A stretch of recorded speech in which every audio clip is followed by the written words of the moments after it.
In this video, I'm going to show you how to check all of the fluids on this Nissan Altima. We're working with the 2.5 liter 4-cylinder engine, so let's get started. First on the list will be the engine oil. This is the most common one to check, and the dipstick for it is located between the engine and the radiator. Has a yellow handle to it, and it's located right here. It's best to check the engine oil after the engine has sat for a little bit and has not been run. You also want to make sure you're on flat level ground. This car's been sitting for a couple days, so this is perfect.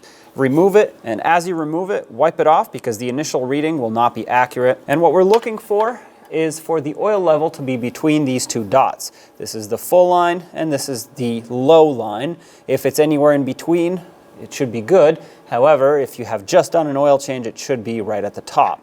If you're almost due for an oil change, it is normal for it to sometimes be closer to the lower mark. If it's anywhere below, you're gonna have to add some no matter what. At this point, I'm gonna dip it right back in, all the way down. Pull it back out. And as you can see, although this is quite dark, it is all the way at the top. So that means the engine oil is full and I don't need to add any. If for some reason it's way above, you're gonna have to drain some. It's hard to judge the condition of it just based on the color of it on the dipstick. So I'm gonna insert this all the way back in. I know this car is almost due for an oil change, but if for some reason the oil is extremely low and you are due for an oil change soon, if you don't have any leaks, most likely it's burning the oil. And if you have leaks, well, you know where your oil's going based on the leak. If you need to top it off, you'll find the oil filler cap right over here on top of the engine. Unscrew it by turning it counterclockwise and remove it. This engine takes 5W30 oil, and between the low mark and the high mark, there's about a quart difference. So if you're halfway in between, put half a quart in. If you're on the low mark, put a full quart in. Tighten this back up when you're done, and that's how you check the engine oil level. We're gonna move on to checking the coolant level. The best way to do it is right at the reservoir. This is the expansion tank, and you can see there is still some coolant left in it, which is great. It's between the maximum and the minimum line. The maximum line is this split in the tank right here, and the minimum line is about an inch below. If I open the cap, which you should only do when the system is cold, even though this tank is not pressurized, it's a good habit to do that. You can inspect the condition of it visually. With a cold engine, you want to let it sit for a few hours before you do this. You can open up the radiator cap, which is located towards the front on the radiator. Turn it counterclockwise 2 clicks. This is one, push it down, and another click. Of course, mine is full. You can see it's full to the top, which is normal. This means the system is full of coolant, and you could even run a coolant test here if you have a device that does it, checking the condition of it and seeing if it needs to be replaced or not. I'm gonna put a rag down here so I don't spill any on the ground, because putting the cap back on will spill some. Line it up, turn it clockwise 2 clicks, and once it's locked in, you're good to go. If you need to add any coolant directly to the radiator, you would do it here, and if you need to add to the overflow, you would do it at the overflow. Check the owner's manual for specific coolant type and capacities, clean up anything that leaked, and that's how you check the coolant level. Right in front of the coolant expansion tank, you'll see the electronic power steering fluid reservoir. This under here is the motor. This is an electronically controlled motor that uses hydraulic fluid to provide power steering. Unthread the cap counterclockwise. Just like with any other fluid, you want to make sure you're on flat level ground. This cap also serves as a dipstick. There's marks right here at the end that tell you whether it's full or empty. Sometimes they're hard to see. Right here you can see the top line and the bottom line. My fluid level is right in between, and it doesn't smell burnt or look severely discolored, so I'm good to go. If yours does, it might require replacement. In that case, you could check your owner's manual to see what type of fluid you need. I'm gonna leave mine as is because I do not need to top it off. I'm going to reinstall the cap, turn it clockwise, and snug it up. Right between the engine and the air intake ducting, we have the transmission dipstick tube. It is also important to note a few things here. You want to check it with the engine running at operating temperature after you've already driven it for a little bit. You want that transmission fluid to be warmed up, once again, at full operating temperature. Also make sure you're on flat level ground. To get this out, you need either a pick or a pocket screwdriver that'll get right at the top here, push down, and then pry the top of the screwdriver out so the other end can push in while you pull up on the dipstick. This is gonna be a little bit tricky to do. Oh, There we go. Lost the pocket screwdriver, but it did land on the floor, so that's good. Remove the dipstick, and just like with the engine oil, we're gonna have to wipe it off first because the reading will not be accurate.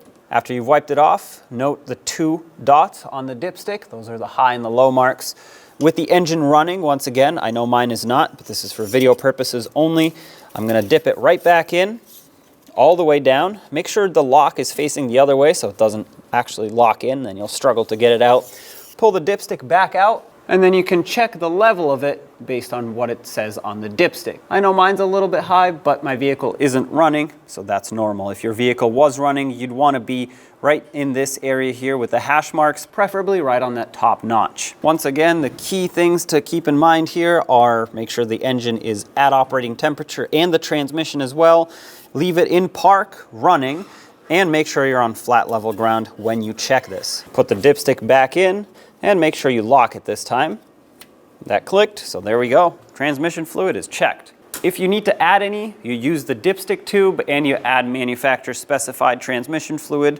You can find that information in the owner's manual. To check your brake fluid, you're going to want to look at the master cylinder reservoir located behind the airbox assembly on the driver's side of the engine compartment. This system takes .3 brake fluid, so make sure you have some on hand if you need to add any. Make sure you wipe off any debris that's around the cap before you remove it, that way it doesn't enter the system.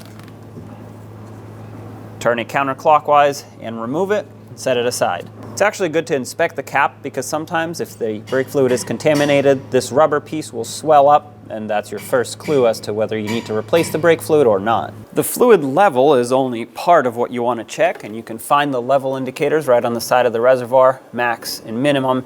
As your brakes wear down, it is normal for the brake fluid level to go down. However, if it's below the minimum line, you would want to check for leaks because that is a concern, and you'd want to top it off to the max line. The condition of the brake fluid is also very important, so what I will do is with a pick, remove the little screen that's in here. This is just a filter basically, so that no debris gets inside the system. I'm going to remove this and set it aside carefully on a clean surface. And if you have a brake fluid tester that looks like this, has 2 little prongs on the bottom and a couple LED lights with a button on top, this tells you the condition of your brake fluid and basically how much moisture is in the brake fluid. Ideally, it should be less than 1%. So let's test the brake fluid in this system. I'm going to dip the tester in, press the button, and then I don't want to drip brake fluid everywhere, but you can see the LED indicates that there is less than 1% moisture, and then it shuts off automatically. So this is great. That means our brake fluid is in good condition. I'm going to reinstall this little screen here. It is important that it goes back, and then of course the brake fluid reservoir cap. If you spilt any, wipe it off. It is important that brake fluid does not get on the paint because it does damage the paint of the vehicle. And that is how you check and test the brake fluid. Once again, if you need to top it off, add .3 brake fluid, not anything else. Last but not least, the windshield washer fluid, which is located right by the passenger side headlight. Pop the cap, and you can add your favorite brand of windshield washer fluid until the reservoir is full. Then you close it off. And that is how you check all of the fluids and top them off on this Nissan Altima. When only the best will do, demand TRQ. The only company that lets you view before you do. TRQ is committed to offering the highest quality aftermarket auto parts that are engineered for peace of mind. Thanks for using and viewing with TRQ.